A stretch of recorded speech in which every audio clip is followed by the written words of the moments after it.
네, YTN 뉴스큐 계속됩니다. 정부가 지어진 지 20년 지난 노후 계획도시 정비 사업을 신속히 추진하기 위해서 각종 규제를 완화했습니다. 네, 특별법 적용 대상에 포함되는 전국 108개 지역 아파트 단지 용적률이 최대 750%까지 상향되면서 사업성이 개선되고 정비 사업에도 속도가 날 것으로 기대가 됩니다.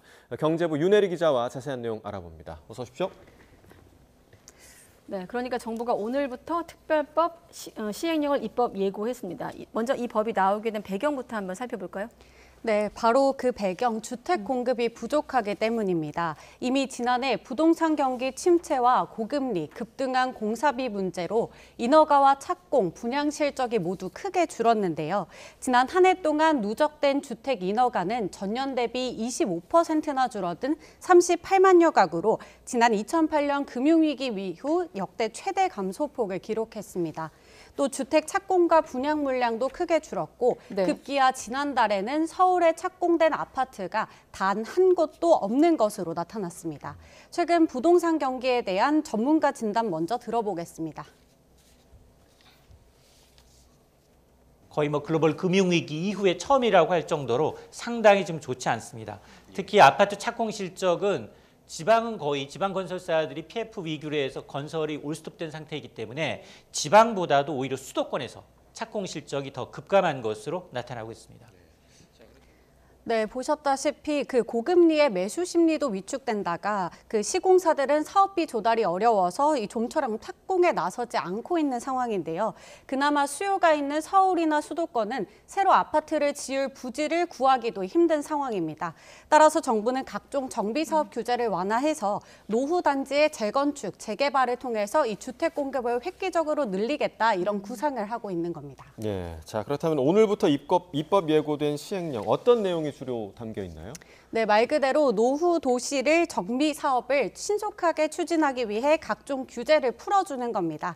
택지 개발과 공공주택 사업, 사업 던지 배후 주거단지 조성을 위해 만들어진 지 20년이 지났고 면적이 100만 제곱미터 이상이면 특별법 적용 대상이 됩니다. 특별법이 시행되면 무엇보다 분당과 일산, 평촌 등 1기 신도시 5곳의 정비 사업이 좀 더 속도를 낼 것으로 기대가 되는데요. 애초 이 법 자체가 원래 1기 신도시 특별법 이렇게도 불렸거든요. 그런데 정부는 비슷한 시기에 조성된 다른 인근 택지들도 좀 같은 혜택을 받을 수 있도록 범위를 늘렸습니다.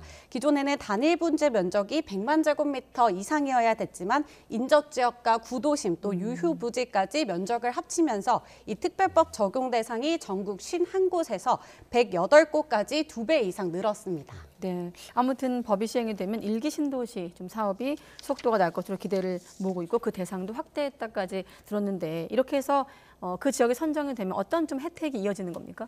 네, 일단 특별법이 시행되는 4월부터 각종 규제가 완화되는데 무엇보다 핵심은 용적률입니다. 이 특별 정비구역으로 선정되면 법정 상한선의 150%까지 용적률을 높일 수 있습니다. 현재 주거지역의 용적률 상한선은 200에서 300%, 준주거지역은 500% 정도인데요. 이렇게 되면 주거지역은 450%까지, 준주거지역은 750%까지 용적률을 높일 수 있습니다. 기존의 20층 건물이었다면 이제 이 특별법 적용을 통해 75층까지 획기적으로 높아질 수 있는 건데요. 일기 신도시 대부분 단지 용적률은 한 평균 300% 안팎이 될 것으로 좀 예상이 됩니다. 네. 이렇게 용적률을 높이면 뭐가 좋냐? 이 사업성이 확보되기 때문에 조합원들로서는 굉장히 찬성할 만한 일인데요. 고층 아파트를 지으면 이 기존 조합원 가구 외에도 일반 분양을 할 수 있는 물량이 늘어나죠. 그러면 분양 수익이 늘어서 사업성이 커지고 또 재건축 공사에 필요한 부담금은 줄어들게 됩니다. 그동안 20년, 30년이 지났어도 이 용적률 때문에 사업성이 부족해 정비 사업을 망설였던 좀 여러 노후 단지들이 혜택을 볼 수 있을 것으로 기대됩니다. 네, 자 안전진단도 사실상 좀 면제가 되죠.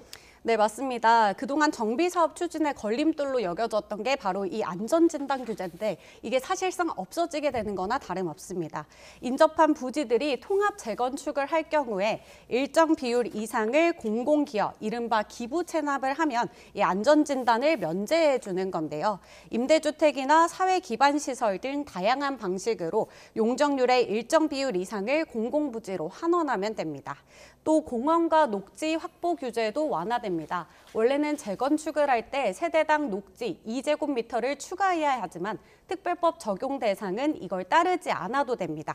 국토부는 주거 환경을 해치지 않는 범위에서 창의적으로 정비 계획을 세우고 또 사업성도 확보하기 위한 취지라고 설명했습니다.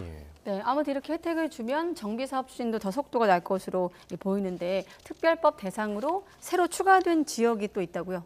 네, 이게 이번에 가장 크게 관심을 끌었습니다. 정부는 이번에 단순 택지뿐만 아니라 이 산업단지 배후의 주거단지까지 노후 계획 도시 범위에 포함을 했는데요. 이에 따라서 안산 반월이나 창원 국가 산단 등을 포함해 전국 108곳이 적용 대상이 됐습니다. 일기 신도시가 몰려있는 경기권이 30곳으로 전국에서 제일 많았고요. 개포와 목동, 상계, 중계 등 서울이 9곳, 인천이 5곳, 수도권만 40여 곳에 달합니다. 이 서울에서는 가양 일대가 새로 포함이 됐고요. 경기에서는 고양 행신과 용인 수지, 또 인천은 부평 등이 추가가 됐습니다. 이 밖에도 대구가 10곳, 대전이 6곳, 부산이 5곳 등이 포함됐고 이 주택 수로 따지면 215만 가구가 될 것으로 추산이 됩니다. 자, 어떤 지역까지 이제 확대됐는지 지금 설명을 해줬고, 그다음에 절차는 어떤가요? 어떤 과정을 거치게 되는 겁니까? 네, 우선 정부는 일기 신도시 5곳과 이제 서울, 대전, 광주, 부산 등 4곳에 미래도시 지원센터를 설치를 했는데요. 지금 나오고 있는 게 이제 군포 3본에 있는 미래지원센터입니다. 여기에 주민들이 찾아가면 정비 사업에 필요한 법적 자문과 이 상담을 얻을 수 있습니다. 또 한국부동산원은 이번 달부터 서울과 수도권, 충청, 영남 지역에 권역별로 이 현장 설명회를 엽니다. 이런 절차를 거쳐서 오는 5월에는 지자체별로 구체적인 선도지구 지정 기준과 평가 절차가 공개됩니다. 주민 참여도가 높고 그다음에 주택 노후도가 심각하면서 기반 시설이나 공공시설을 제공할 수 있어서 주변 지역으로 파급 효과가 큰 지역들이 우선적으로 선정될 것으로 보이는데요. 정부는 올해 하반기 선도지구를 지정한 뒤에 세부적인 정비 계획 수립 작업을 거칠 예정입니다. 또 2단계에서 단지별 용적률과 기부 체납 등 이 상세적인 내용들이 좀 결정되고요. 정부는 이 분당이나 일산, 삼본 등 일기 신도시의 경우에 각각 한 곳 이상의 선도지구를 선정하겠다는 방침입니다. 벌써 단지별로 주민들의 의견을 수렴하는 등 경쟁이 벌써 치열하다고 합니다. 정부는 현 정부 임기 내 첫 착공을 거쳐서 오는 2030년 첫 입주가 가능하도록 하겠다는 목표입니다. 네, 아무튼 아까 용적률도 확 높여주고 안전진단도 풀어주고 한때는 이 두 가지 조건이 굉장히 까다로웠던 부동산의 어떤 변수 아니었습니까? 사실 이렇게 푼다 하니까 반가운 측면도 있습니다만 또 걱정되는 측면도 있는데 양날의 검, 어떤 좀 부작용도 우려되고 있을까요?